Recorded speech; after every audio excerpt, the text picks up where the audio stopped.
Hey guys, welcome back to another episode of the Facerocker Podcast, the official Rocketjump podcast. I'm your host, Benji Dolly. Today's episode, number 95, we've got special guests Anthony Burch, Ellary Porterfield, and Jimmy Wong, fresh off the set of Rocketjump the Show, which premieres December 2nd on Hulu. Make sure you check it out. Also, check out the trailer. It's pretty sweet. It's only 30 seconds. We think you guys will dig it. The conversation we think you'll enjoy as well. We talk about what it was like acting for this new anthology series, going back to our roots per se, shooting the shorts. Anthony was a co-writer. We talk about that process. Fun conversation. We think you'll like it. Really quickly, though, want to give a shout out to today's episode sponsor, Loot Crate. Now, if you don't know what Loot Crate is, they're a subscription box service that once a month will send you a box of pop culture, geek, gamer, like toys, collectibles, games, comics, you name it. They send you over $40 worth of goods, and it's only $20 a month for the subscription. So obviously that's a good freaking deal right there.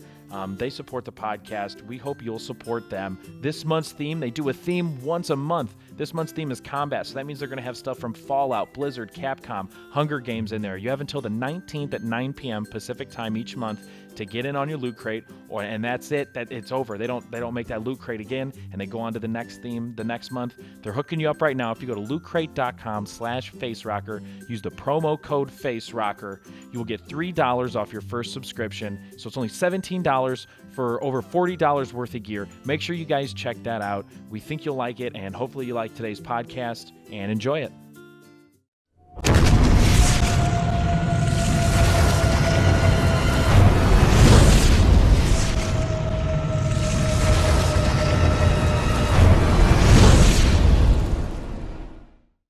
Hey guys, welcome back to Facerocker, episode 95, the official Rocketjump podcast. Special treat for you today. We've got Anthony Burch, Jimmy Wong, Ellary Porterfield, writer, stars of Rocketjump the Show.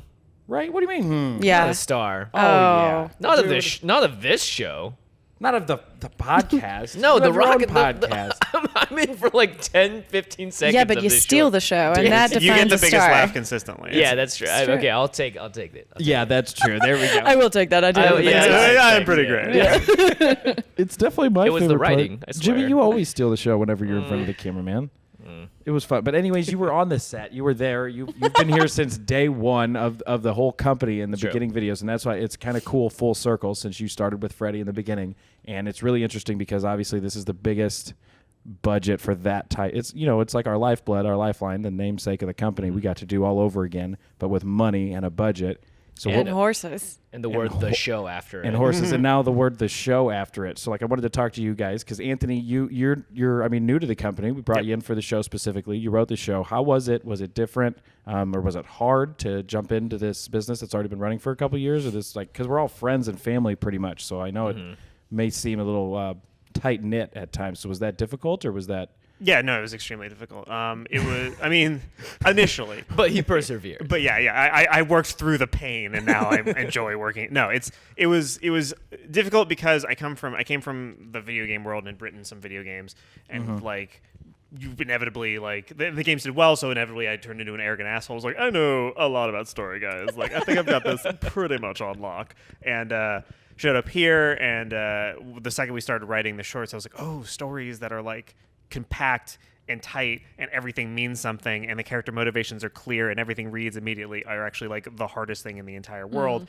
And everyone around here has been finding out how to do that for years and years and years and years. So it was just like everybody's on chapter 18 of an enormous textbook, and I just opened up to the preface and I was just trying to speed read to get to the part that they were at.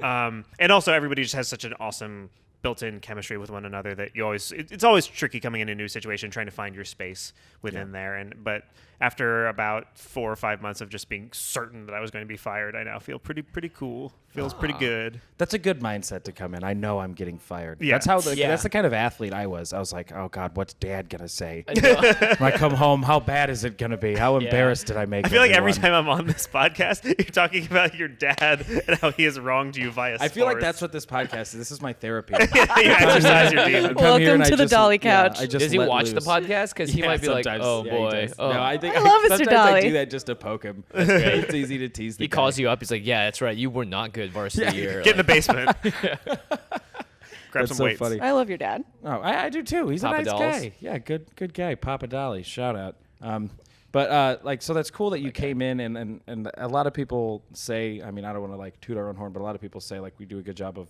like welcoming people into the fold, but you obviously held your own. You weren't afraid to just start throwing your weight around, so to speak. Like you were comfortable in your role. You did a really good job, I think. Parentheses, you were an asshole. It love sounds the idea of worse you throwing that your weight phrase around. than it actually My is. 120 pounds. But I think it's safe to say everybody's glad to have you here. Oh, I would sweet. agree. I'm with very that. glad to be here. This is my favorite job I've ever had. So I wanted to ask you guys, like, since you were there since season 1 of VGHS, and that's, I mean, Yeah. other than this show, that has been, I mean, the first season wasn't the biggest, but season 3, obviously.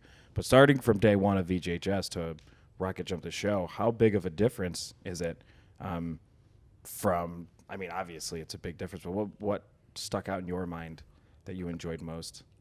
Enjoyed most? Yeah. The difference-wise, you mean? Like, Yeah. I don't know. It is very great having people like Asham and real first ADs. I mean, we had that going forward from VGHS, Yeah. but it just got bigger and bigger, and there were more parts, but it still always felt, and they say this in the show and the trailer and stuff, it always still felt sort of like the same size, which is nice. Everyone who's come onto the team is just like awesome. Yeah. The people are really cool. For me, I think there was a moment when it really hit me when we were shooting High Plains Drifter, and Freddie had like 50 or so GoPro cameras all lined up for a special shot, and then he was with all of these cameras sitting up on this old Western set roof. And then he also had a remote control in his hand, and he was remote controlling a camera attached to like a car that was running in between horses' legs, like down below. And all this was happening. He just looked like a kid on Christmas morning. And he was really in his element. And I don't know, it just kind of hit me like, oh, this is really cool. Yeah. We got bigger toys, but everyone stayed the same age. Yeah, they do always Yeah. find a way to get some sort of remote-controlled vehicle Yeah. in the shoot. Like season 2, they had the monster truck, right? Right. And then then they've had drones. In Now they have a season camera 3. on the little Now thing. They Yeah. love it. It's And then they bought a BB-8 for the office, which has their phone camera. They love it. They love playing with toys. Yeah. It's amazing. What does that sound? Is that what you're looking at? no, I was just looking back at the cage, and there's like 7 helmets with various rigs Oh, yeah, and that's- cameras Oh, yeah, attached yeah. to them. Just Oh, Freddy's also to toys. clarify, I'm not trying to like downplay because we did have first ADs and producers on the first season of VGHS, but just Yeah. the overall crew size was not the same, and Yeah. like the, I mean, the I scope remember, and everything was like, it's just so much bigger now. The very first day we were at CSUN, it was maybe like one box truck of equipment and crew. Like that was it, maybe. Yeah. And then we ended up, I mean, at least for Rocketjump the show, some of the stuff there was just like 4 or 5 trailers. Well, I mean, you guys were building sets. Yeah, that's true. They for had real, an entire you know? set built for a couple of the shorts. We had horses. Yeah, you guys rode horses. Did you do your own stunts? You got Oh to my ride a gosh. horse. Yeah, I went, and I hadn't ridden a horse in so many years, so I went up to Griffith Park by the Hollywood sign. You can rent a horse for like $40, and Yeah. and the next day I could barely walk because I was so saddle sore because it's really hard riding a horse. It makes you really sore. Yep. So the preparation wasn't really well planned out. I ended up not having to ride the horse. I just had to sit on a horse, but I couldn't even do that because I was so sore from practicing. But yeah, I rode a horse. It looks like you ride the horse throughout the whole thing. So. Oh, Yeah, it's, also, your stunt woman looks almost identical I know, to you. it's Yeah. It's crazy. like uncanny. yeah, it is. So I mean, yes, I rode all of the horses, and I'm a badass. They did some pretty sweet stunts with the horses. The Yeah. stunt horses were pretty awesome too. They were so There's cool. 2 huge falls in the whole thing too. It's insane. Well, we kept talking to the stuntman about like, is it okay if the horses do this? And they're like, yeah. Yeah. Horses a are like a horse. lot cooler than all of you. Like the horses know what they're doing. It's fine. So Yeah. Like, well, can they bump each other? It's like, can they bump each other? Don't waste my time with them. They always have to like remind you that they're like massive machines. Yeah. They're like, hey, they're like 10 times bigger than you. They Yes, can you know a handle horse it. could kill all of you if it wanted Yeah. to, right? Yeah. Yeah. You know that, right? What now I want to know when you guys were writing the show, how much restrictions did you have? Because I know we keep saying it's like the biggest and best shorts. Like, how often did they have to like rein you guys in, or how big did you originally go? Is it really whittled down from the original Honestly, it was, scope? Or it was very rare where we whittled something down super significantly. There was something in High Plains Drifter, which I don't even know what we're actually going to call the short. It might not be High Plains Drifter, but there was certainly some scenes that you'll see in the reality portion of the show that we had to cut. That was like, oh, I thought this was the central thing that made the short. I thought the moment that the horses did this was everything, and then we got rid of that, and then turns out the short is still okay, and it was fine, and it was a fun learning experience just as a writer. But yeah, I mean, there's certainly one in we have a silent film in the series, and initially when Mike and I wrote it, we were like, it's an entire bar that's on fire, and 2 men are playing hacky sack with a piece of microphone within a flaming bar, and then a man dies for real. And then Freddie and I were like, that's the dumbest. Don't do that. just not that. I was like, okay, fair enough. But otherwise, that's what's really interesting to me about Rocketjump is we have 8 shorts that are all bananas, seemingly very big budget, very high concept, very genre pastiche kind of fun things to do. But they were all done on. I mean, we had a guy from I think it was either Hulu or Lionsgate come down when we were doing High Plains Drifter, and he's like, I know the budget we gave you guys. This shouldn't be possible on the budget we gave. Like, this is insane. And it's like we just really know how to stretch a dollar and how to be creative and make something look like what it should be on a budget. It's great. That's the story of every season of VGHS too. The fact that we did 4 hours of content on whatever the budget was for season 3 is like, move out of the way, Hollywood. Rocketjump is here. Yeah. That's where we have a graphic explode in. We're here. Now, one of the things I also wanted to ask you guys, being the actors and having done 3 seasons of VGHS of Matt and Freddie each season, we got new directors come into the fold for this show. What was it like? Especially Ashley Burch, her sister, was one of the directors for one of the shorts. How was it? Was it very different? How did they do? That was one of the things I enjoyed the most about the show, and the idea behind the show was giving other people opportunities to learn and grow. Like Clint directed a short, Ashley directed a short, Lauren was doing most of the DPing for everything, or I think everything, right? She did Clint short and Ashley short. She did all the DPing for those. John Salmon was for the other. Yeah. So how was that experience? I mean, it was really fun. It also kind of reminded me of the roots of Rocketjump when we did season 1 of VGHS. Matt and Freddie were learning how to direct, and it seems like a lot of their work had been pretty self-contained up until then, and it's just like continuing the learning process. Ashley, I had no idea that Ashley, it was her first time directing. She wrote the thing and then came on and was directing it, and about halfway through the day, it was the first day of shooting the Hulu show. Halfway through the day, I think it was at lunch, I learned that she had never directed before, and I could not believe it. 'Cause she's really smart and knows what she wants and what's funny and is really great at communication and a fun person. Yeah. Well, I mean, you and Ashley have been making shorts for some time now, right? With Hey Ash, What's Your Plan? So you guys are pretty practiced, but those are kind of. I mean, the shorts that we do are just 2 people talking really fast at one another, just in overs, and it was all really, really simple. We're like, we know how to make short videos on the internet. I think we got this pretty much on lock, guys. And we came here, it's like, no, you should. What if you had to tell a story instead? We're like, this is impossible.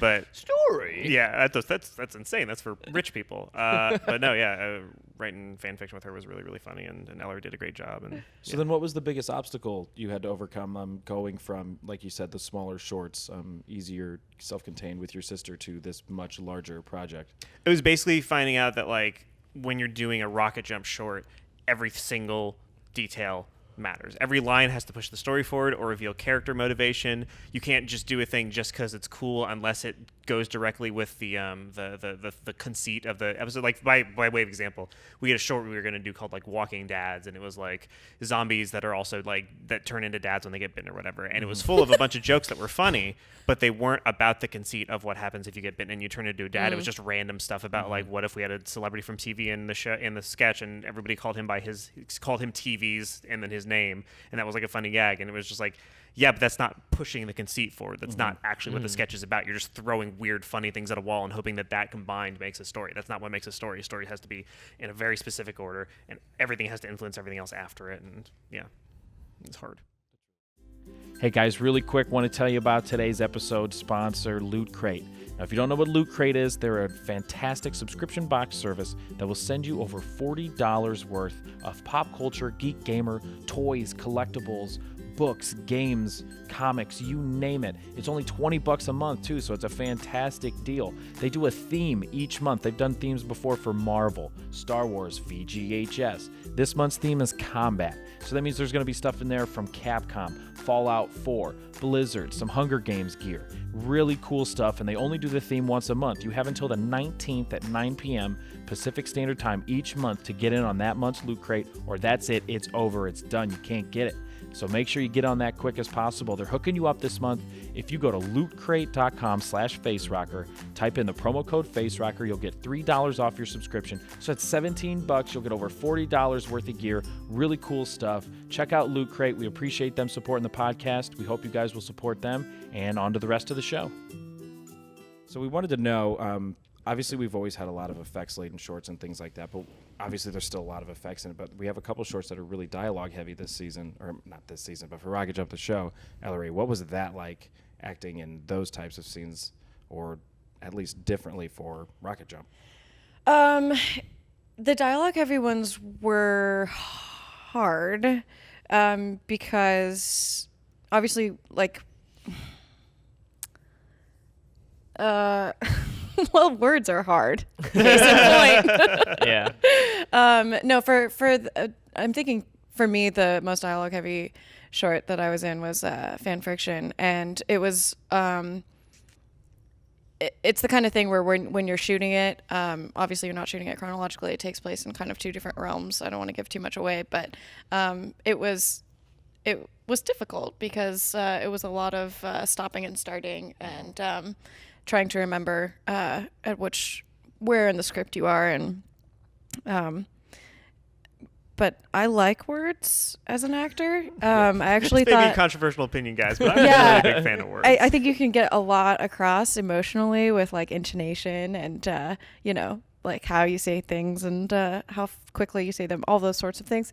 Actually, I found it more difficult to do the silent short where there was no dialogue, and we were doing it sort of in the style of like a Chaplin movie, and the acting is something, it's unlike anything I've ever done before. It's very exaggerated, and everything you have to put things across, explain a lot more with how you make the movie, but also as an actor with what you're doing with your body, and a lot like Anthony was talking about telling stories in a short period of time. Everything has to have a point. So there's no sort of kind of like hazy improv feeling the rhythm of something, which a lot of times is helped by dialogue between two characters. It's like, what's important in this shot and what are you getting across to the audience, and how do you translate that into a physical movement or like a facial gesture.